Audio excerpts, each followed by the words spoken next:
And just when it seemed like the ideal body type couldn't get any thinner, the Kardashians no longer have their butts. They're getting skinny again. So what's everyone gonna be doing again? You look fine with cheeks. They look good. Stop. Our bodies are not trends. Our body shapes are not trends. Fuck off.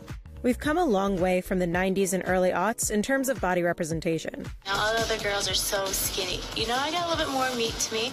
You can see the change in clothing sizes, on runways, and the popularity of the body positivity movement. We're all perfectly imperfect. Body positivity, always and forever. But with the rise of drugs like Wegovy and Ozempic and headlines like these, some say it feels like things are shifting back. I remember like the 2015s, like fat girls were thriving. Like we were living, like thick became a thing, you know, like people like Drake were like singing about like girls that are thicker. I think that was like the first time I started getting like a lot of attention, and it was positive attention because people labeled me as thick rather than fat.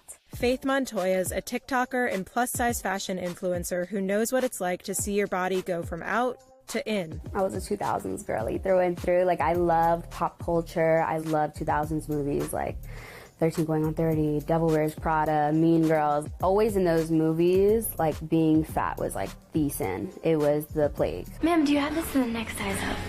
Sorry, we only carry sizes 1, 3, and 5.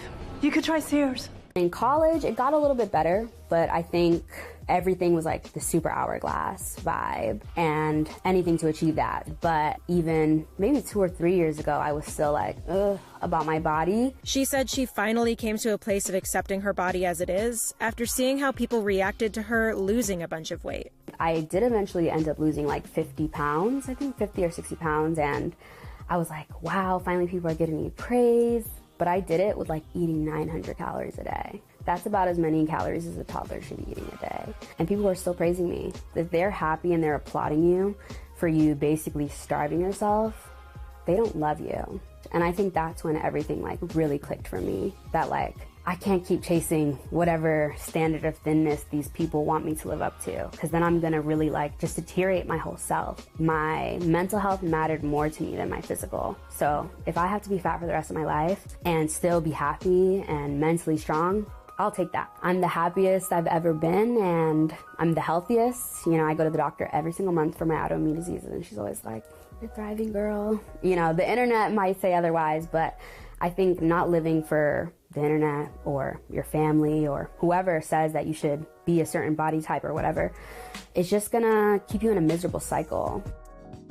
Every decade, nearly, there is a new body that's the in body, right? This changing body trends is so intentional. It's so designed to keep us trapped in capitalism, to keep us spending our money, preventing us from doing the things that we're actually supposed to or want to be doing with our time and our energy. And we could just be on that hamster wheel forever. Chrissy King is an expert on body liberation, which is a bit different from the terms body positivity or body neutrality that you might be more familiar with. At our essence and our core, our bodies are just the thing, the vessel that is allowing us to have this human experience. It's not who we are. It's not the goal to look in the mirror every day and love every single thing that we see about ourselves, but it's to know that no matter what's looking back at us, we're worthy of respect, and that truly we all have this very specific magic to add in the world, and none of it has anything to do with what we look like. But getting to that place can be hard. Society always wants us to be thinner and has always wanted us to be thinner. The pressure is getting worse. Maybe in the new era of body types or whatever, we just don't have one. There's always going to be systems that are trying to tell us that our bodies aren't okay enough as they are. And so my goal is always like, hopefully future generations have it a little bit easier than we did. Do I think that this will ever be eradicated? Probably not, like if I'm being realistic, but I hope that more people are coming to a place of being at peace and at home with themselves. Ooh, I really love this dress too. It's a backless moment. I used to never wear backless things. I was like so afraid of showing any of my rolls, but back rolls are the perfect accessory, if you didn't know. I think it wasn't until this time where I see my body kind of going out of style that I'm just like, that ain't got nothing to do with me. Now, Faith's trying to push the fashion world to be more size inclusive. Let's see if it fits me. I'm scared. She fits. I think this year we saw less plus size models because of the heroin chic or, you know, the crazes of just like thinner body types becoming more in. So it's getting a lot of designers to be comfortable being like, we don't gotta be that inclusive. So I think now more than ever is really important to kind of shove in these you know, big fashion houses' faces, we look good. Does it not look like this body belongs in this dress? Like, sometimes, as sad as it sounds, you have to push your way through those doors. You have to build a seat at a table, you know, and it sucks, but my goal is one day to have my own table that I can invite a whole bunch of people to sit at. You know, I think a lot of the time, fat women, fat girls, we're always like preached that like, you can't be successful, you can't get the man, you can't get anything until you lose the weight. Nothing's coming till you lose the weight. But I hope that in the fashion industry and just my life that people can see that's a lie. I got the man, I got the job, I got the house, like I got it all. And I did that while being fat. This is the drink menu from my 25th birthday party.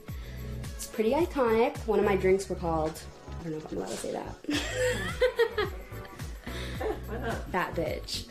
And I remember being like, everybody go get a fat bitch right now. And they did that. They did exactly that.